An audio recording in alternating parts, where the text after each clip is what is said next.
दी कि लखीसराय में गृह मंत्री अमित शाह ने आज हुंकार भरी है और 9 साल के उपलब्धियों को भी उन्होंने गिनाया है बीजेपी के, और साथ ही साथ नीतीश कुमार पर जमकर हमला बोला है। जनता को संबोधित करते हुए अमित शाह ने कहा कि जो बार बार अपना घर बदले, क्या आप उनको नेता बनाएंगे, मुख्यमंत्री बनाएंगे? क्या उनको आप प्रधानमंत्री बनाना चाहते हैं? नीतीश कुमार मुख्यमंत्री बनना चाहते हैं? और भी बहुत सारी चीजें उन्होंने बोला। नीतीश कुमार को सीधे उन्होंने आड़े हाथों लिया, कहा कि जो नेता घर बदले उन पर भरोसा कर सकते हैं क्या, उनको प्रधानमंत्री बना सकते हैं क्या? नीतीश कुमार के ऊपर हमला बोलते उन्होंने कहा कि नीतीश कुमार मुख्यमंत्री बनना चाहते हैं, बने रहना चाहते हैं, लेकिन वो लालू प्रसाद यादव को मूर्ख बना रहे हैं। तो इस पर तमाम जानकारी के लिए संपादक अशोक मिश्र जी इस वक्त हमारे साथ बने हुए हैं। उससे पहले सुनिए अमित शाह क्या कुछ बोले। कांग्रेस के घर पर जाकर चौखट पर बैठे हैं फिर से देश के प्रधानमंत्री बनने के लिए। उनको प्रधानमंत्री कुछ नहीं बनना है। खामखा लालू जी को इस आयु में वो मूर्ख बना रहे हैं। नीतीश बाबू यहीं रहना चाहते हैं, मुख्यमंत्री रहना चाहते हैं, और इसी बहाने सारे भाजपा विरोधियों को इकट्ठा किया। अभी एक बहुत बड़ा फोटो मैंने देखा और बहुत बड़ा फोटो देखकर मुझे आश्चर्य हुआ। उन्होंने कहा 20 पार्टियां आई हैं, 20 से ज्यादा पार्टियां इकट्ठा हो गई। वो बात तो सही है, 20 से ज्यादा पार्टियां इकट्ठा कर ली नीतीश बाबू, मगर ये 20 पार्टियां है कौन? ये 20 पार्टियां वो हैं जिन्होंने 2004 से 14 में 20 लाख करोड़ रुपए का घपला, घोटाला और भ्रष्टाचार किया है। और ये बिहार की भूमि जयप्रकाश की भूमि है, जहां से भ्रष्टाचार के खिलाफ आंदोलन शुरू हुआ था। नीतीश बाबू, आपको शर्म आनी चाहिए। 20 लाख करोड़ के घपले, घोटाले, भ्रष्टाचार करने वाले कांग्रेस, लालू प्रसाद यादव और अरविंद केजरीवाल के साथ बैठकर आप सत्ता हथियाने का प्रयास कर रहे हो। मुझे बताओ, लखीसराय वालों, मुंगेर वालों, मुझे बताओ, जो आदमी सत्ता के लिए सारे सिद्धांतों को छोड़ दे, इसका भरोसा कर सकते हैं क्या? जोर से इस पर तमाम जानकारी के लिए संपादक अशोक मिश्र जी इस वक्त लखीसराय से हमारे साथ बने हुए हैं। अशोक जी, 2024 लोकसभा चुनाव को लेकर के देश में एक अलग ही रणनीति बनी हुई है, लेकिन अमित शाह का बयान कुछ अलग आ रहा है। बीजेपी वर्सेस विपक्षी एकता, बीजेपी वर्सेस कांग्रेस, लेकिन अमित शाह कह रहे हैं कि लोकसभा चुनाव में प्रधानमंत्री आप किसको देखना चाहते हैं, नरेंद्र मोदी को या फिर राहुल गांधी को? क्या मतलब समझा जाए अमित शाह के इस बयान से?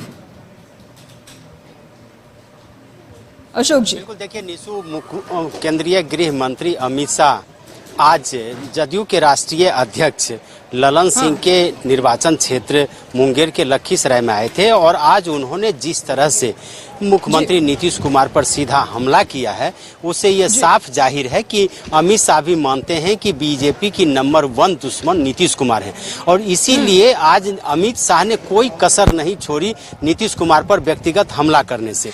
नीतीश कुमार पर सीधा वार करते हुए अमित शाह ने कहा है कि नीतीश कुमार पूछते हैं कि नरेंद्र मोदी ने 9 साल में क्या किया, तो मैं आज पूरा हिसाब लेकर के आया हूं कि प्रधानमंत्री नरेंद्र मोदी के 9 वर्षों के कार्यकाल में देश में क्या हुआ और बिहार में क्या हुआ। उन्होंने पूरी फहरिस्त सुनाई, लेकिन सबसे बड़ा सवाल उन्होंने कहा कि नीतीश कुमार प्रधानमंत्री बनना नहीं चाहते, और राहुल गांधी यानी कि कांग्रेस एक ऐसी पार्टी है जो पिछले 20 वर्षों से राहुल गांधी को प्रधानमंत्री के रूप में लॉन्च कर रही है, लेकिन राहुल गांधी कभी प्रधानमंत्री बनने वाले नहीं हैं।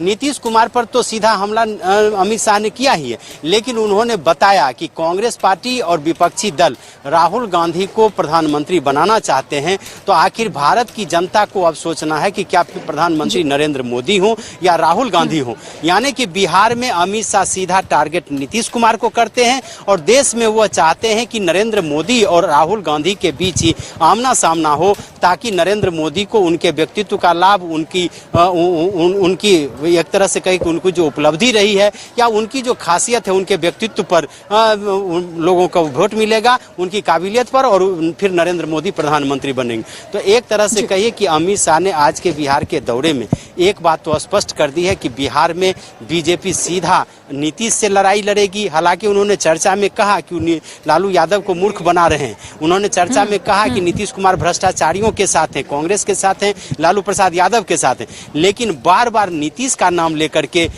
अमित शाह ने यह जता दिया है कि बिहार में नंबर 1 दुश्मन जो है वो नीतीश कुमार है।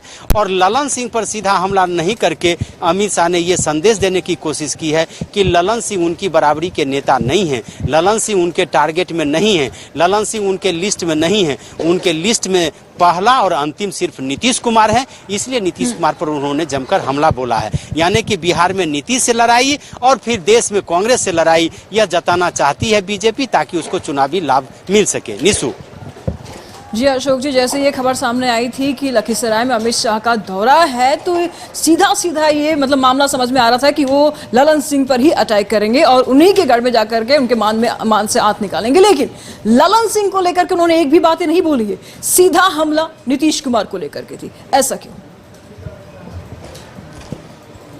बिल्कुल, देखिए जदयू के जो सबसे बड़े नेता हैं नीतीश कुमार, ललन सिंह के भी नेता हैं नीतीश कुमार, समूचे देश में विपक्षी एकता के सूत्रधार है नीतीश कुमार। तो अमित शाह ने नीतीश को ही टारगेट किया ना, तब फिर ललन को टारगेट करने की कोई जरूरत नहीं है। अमित शाह ने कहा कि 40 की 40 सीटें हम जीतेंगे। बीजेपी के कार्यकर्ताओं से उन्होंने हाथ उठवाकर संकल्प दिलवाया। इससे साफ जाहिर है कि 40 सीट में तो मुंगेर सीट भी है। अमित शाह के अलावे जितने भी नेताओं ने था वो ललन सिंह पर सीधा हमला किया, लेकिन अमित शाह ने अगर 40 सीटों की बात की है तो उसमें तो मुंगेर भी सीट आती है। इसलिए अमित शाह ने आज सीधा निशाना, चूंकि 23 जून के बाद पहली ये सभा थी बीजेपी की जिसमें केंद्रीय गृह मंत्री अमित शाह आए हुए थे, इसलिए अमित शाह ने जता दिया कि बिहार में उनकी पहली और अंतिम लड़ाई नीतीश कुमार के साथ है और देश में वो चाहते हैं कि कांग्रेस वर्सेज नरेंद्र मोदी हो, राहुल वर्सेज नरेंद्र मोदी हो, ताकि अशोक जी सवाल ये भी था कि उन्होंने राहुल गांधी का ही नाम क्यों लिया, क्योंकि विपक्ष का प्रधानमंत्री का चेहरा कौन होगा अभी तक निर्धारित नहीं किया गया है। तो क्या अमित शाह ने प्रधानमंत्री का चेहरा इन्हीं को मान लिया था, राहुल गांधी को ही मान लिया है क्या विपक्षी कैंडिडेट के रूप में? बिल्कुल, देखिए ये अमित शाह की बीजेपी की रणनीति है कि वो क्यों नीतीश कुमार को प्रधानमंत्री का चेहरा बनने दें। वो चाहती है कि कांग्रेस बड़ी पार्टी है, कांग्रेस बड़ी पार्टी है, उस नाते राहुल गांधी प्रधानमंत्री पद के उम्मीदवार होंगे। वो चाहती है कि राहुल गांधी सामने आए ताकि बीजेपी को चुनाव जीतने में आसानी होगी। वो चाहते हैं, वो समझते हैं कि अगर नीतीश कुमार का चेहरा सामने आता है तो नीतीश कुमार पर भ्रष्टाचार के आरोप नहीं लगे हैं, नीतीश कुमार पर परिवारवाद का आरोप नहीं लगा है। तो ऐसी परिस्थिति में नीतीश कुमार और नरेंद्र मोदी जब आमने सामने होंगे तो कहीं न कहीं लड़ाई टफ होगी, यानी कि कहीं न कहीं लड़ाई में जो है सो बीजेपी को संकट का सामना करना पड़ सकता है। इसलिए अमित शाह ने साफ तौर पर आज नीतीश को टारगेट किया है बिहार में, और वो चाहती है, बीजेपी लगातार हम बोल रहे हैं कि बीजेपी चाहती है कि लोकसभा का जो चुनाव हो उसमें उसका सामना राहुल गांधी से हो, प्रधानमंत्री पद का उम्मीदवार वो राहुल गांधी को साबित करे ताकि उसे चुनाव जीतने में आसानी होगी।